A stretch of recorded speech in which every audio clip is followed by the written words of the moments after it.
las relaciones topográficas, que proporcionaron una información detallada de la población, economía e historia de unas 600 poblaciones.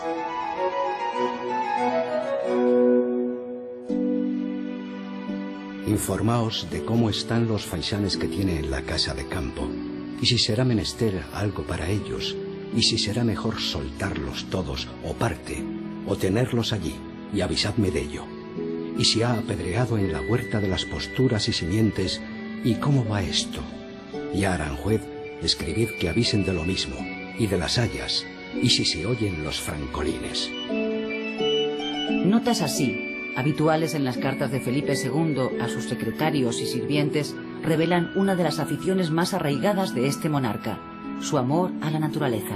En el Escorial ordenó que los jardines se construyeran al mismo tiempo que el monasterio, buscando la forma de que hubiese flores en todas las épocas del año. Tanto en Aranjuez como en la casa de campo había pequeños zoos con camellos, elefantes, rinocerontes y leones. Para Felipe II había algo que estaba por encima de todo: la religión. San Ignacio de Loyola, fundador de los jesuitas, que conoció en 1549 al entonces príncipe, comentaba el hálito de bondad y santidad que desprendía su persona. El monarca tenía una conciencia providencialista de España y del catolicismo como elemento de cohesión de sus territorios que le llevaría a embarcarse en empresas imposibles. Creía que la monarquía hispánica tenía la misión de salvar a la humanidad de cualquier herejía o disidencia. Por ello excluía cualquier concesión a los herejes o rebeldes, algo que se pondría de manifiesto en el conflicto de los Países Bajos.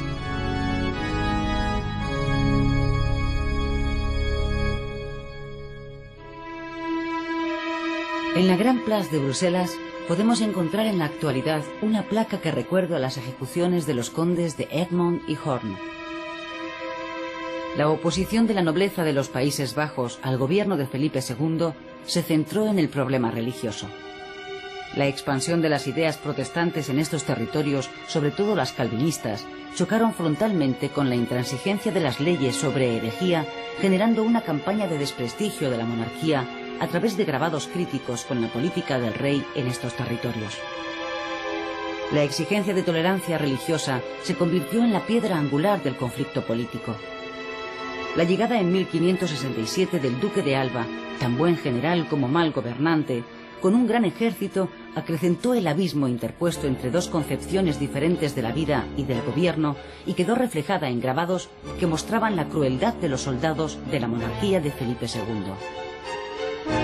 El Tribunal de los Tumultos, conocido como Tribunal de la Sangre, ejecutó sumariamente a 247 personas en los 3 primeros meses de 1568, lo que no hizo sino agravar el conflicto.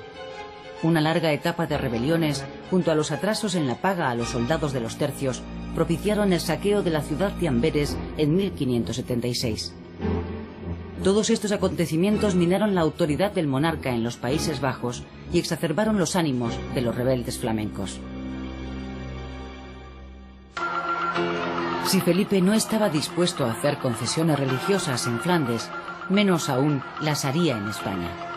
Los autos de fe de Valladolid y Sevilla, donde se descubrieron 2 focos luteranos, supusieron la ejecución de 62 protestantes. La Inquisición tuvo un papel decisivo en la uniformidad religiosa e ideológica, siendo un instrumento muy eficaz de control social. La represión de la Inquisición fue tan intensa que no escapó a ella ni el arzobispo de Toledo y primado de España, Bartolomé de Carranza.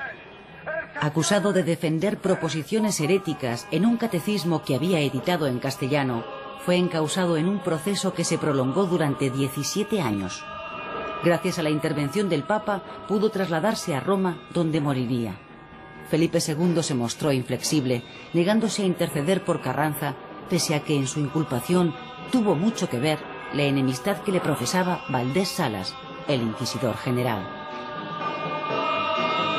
Otro personaje relevante, Teresa de Cepeda y Ahumada, más tarde Santa Teresa de Jesús, sufrió también un amago de proceso de la Inquisición, aunque en este caso encontraría el amparo del rey.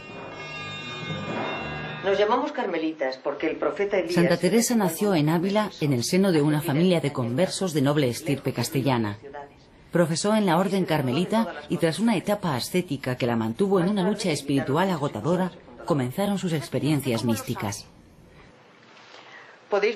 En el año 1566 escribió Camino de Perfección, una obra de carácter ascético, guía espiritual dedicada a las monjas y programa de acción contra la Reforma protestante.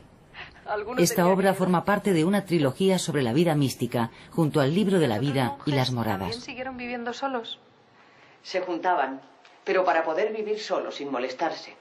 Como consultores del Santo Oficio de la Inquisición. La revisión de los teólogos censores sobre la obra fue rigurosa y el manuscrito volvió a su autora salpicado de advertencias y tachones. A su manera de interpretar la religión.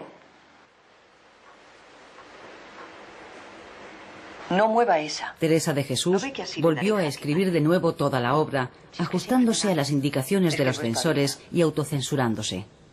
Una alegoría sobre el juego del ajedrez con la que Santa Teresa explica la diversidad de la oración a través de una imagen sencilla y fácil de asimilar por todo el mundo, fue eliminada por la autora ante el temor de transgredir las normas de conducta de una comunidad religiosa que había declarado inmoral este juego. He querido reunir a toda la comunidad. El nuevo texto nos permite contar con dos manuscritos. La primera redacción, antes de someterse a la censura, fue utilizada en la edición preparada por Fray Luis de León, y Felipe II la incorporó enseguida a su biblioteca. Esta edición contiene muchos de los párrafos suprimidos como consecuencia de la presión inquisitorial, como el referido al ajedrez. Hemos examinado atentamente el dictamen que vuestra reverencia... La sensibilidad religiosa de Felipe debió encontrar en Santa Teresa un buen referente espiritual. Sus obras se convirtieron en libros de cabecera para el rey, que la protegió contra las acusaciones de heterodoxia, asegurándose además de que todos sus libros y documentos entraran a formar parte de su biblioteca en el Escorial. Con gobierno independiente de la de los frailes calzados.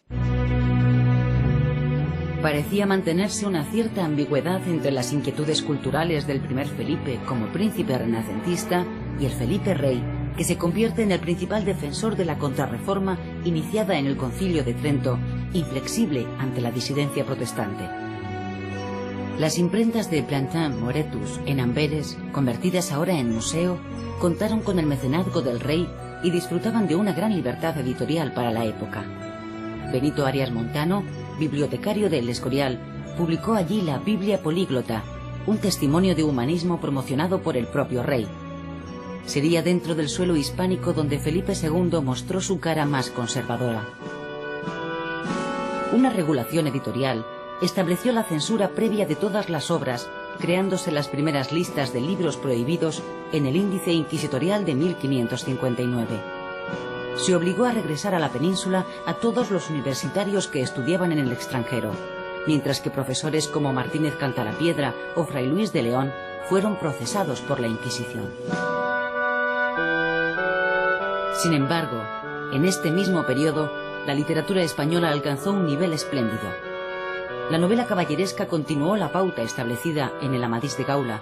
La novela picaresca tendrá una gran aceptación pese a no ser del agrado del poder, y la literatura espiritual dará personajes de la talla de Santa Teresa de Jesús o San Juan de la Cruz.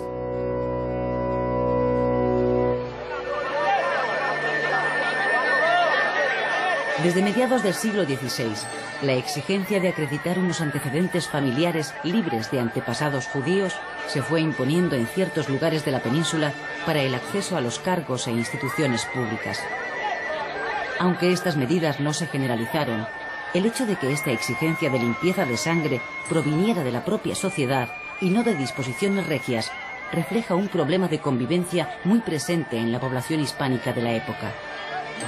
Por otra parte, un edicto promulgado en 1566 prohibió el uso de la lengua árabe, y otras leyes de 1568 limitaron las expresiones culturales de raíz islámica.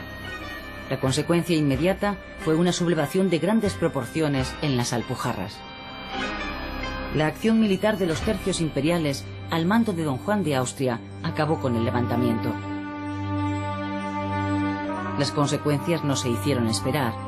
Más de 80.000 moriscos fueron deportados o dispersados por diversos lugares de Castilla, primer paso de su expulsión de la península, que se produciría en 1609 durante el reinado de Felipe III.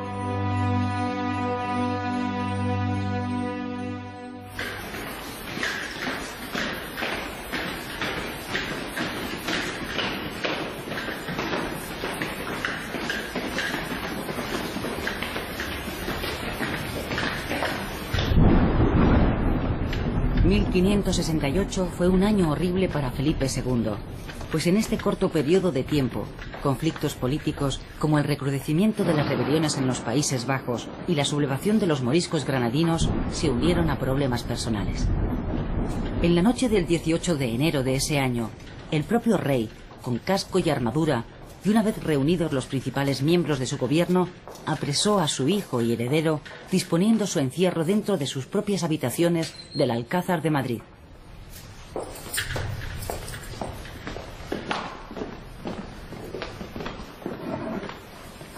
¿Qué es esto? ¿Qué hacéis? El príncipe Carlos era hijo de la primera esposa de Felipe, María Manuela de Portugal, y había sido jurado heredero en 1560. Sin embargo, el rey nunca confió en él. La agitada vida del heredero y los enfrentamientos con su padre y otros miembros del gobierno, como el duque de Alba, culminaron cuando don Carlos se implicó en una serie de acciones sospechosas de traición a la monarquía.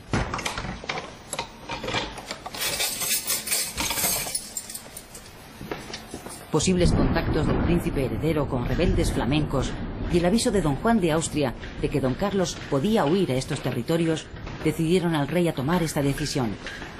Don Carlos murió en su encierro ese mismo año. El asunto Don Carlos se convirtió en una de las páginas más oscuras del reinado de Felipe II, ahondando en su leyenda negra. A la muerte del príncipe heredero seguirá poco después la de Isabel de Valois, tercera mujer de Felipe II, lo que hizo de ese año de 1568 uno de los peores de su vida. Pero después de ese año aciago llegaron importantes éxitos. El triunfo en la batalla de Lepanto, simbolizado en esta reproducción del navío de don Juan de Austria en la batalla, fue el primero y más importante de ellos. Los turcos constituían un gran problema en el Mediterráneo, no solo por la amenaza sobre la civilización cristiana, sino por sus conexiones con la piratería y con los moriscos del interior de la península. Génova, los estados pontificios, Venecia y algunos príncipes italianos se unieron a la monarquía de Felipe II en lo que se conoció como la Santa Liga. El mando supremo de la flota cristiana lo ejerció don Juan de Austria. 300 naves y cerca de 90.000 hombres componían la armada de la Santa Liga, correspondiendo la mitad al imperio de Felipe II. Más numerosas eran las fuerzas de Solimán el Magnífico, mandadas por Alí Bajá. El 7 de octubre de 1571, las dos armadas, en formación de media luna, se encontraron frente a frente en el Golfo de Lepanto. La más alta ocasión que vieron los siglos, como dijera Cervantes, combatiente en la batalla y en la que perdió su mano izquierda. El enfrentamiento terminó al atardecer con el triunfo absoluto de la armada cristiana. El Imperio otomano quedó maltrecho y nunca más volvió a constituir una amenaza para Occidente.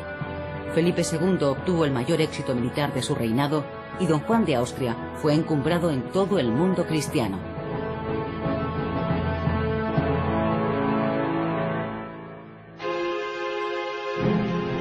Este postrer hijo de Carlos V había heredado el espíritu guerrero de su padre, alguna de cuyas hazañas en el campo de batalla le llegarían de los propios labios del emperador durante los encuentros que mantuvieron en el monasterio de Yuste cuando don Juan era apenas un muchacho.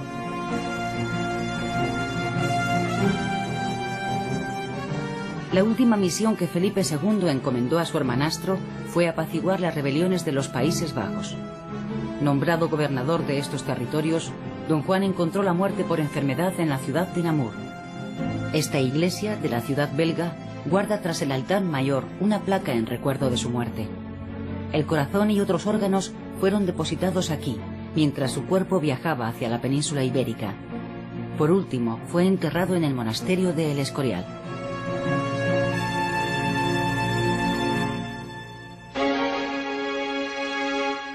el otro gran acontecimiento del reinado de Felipe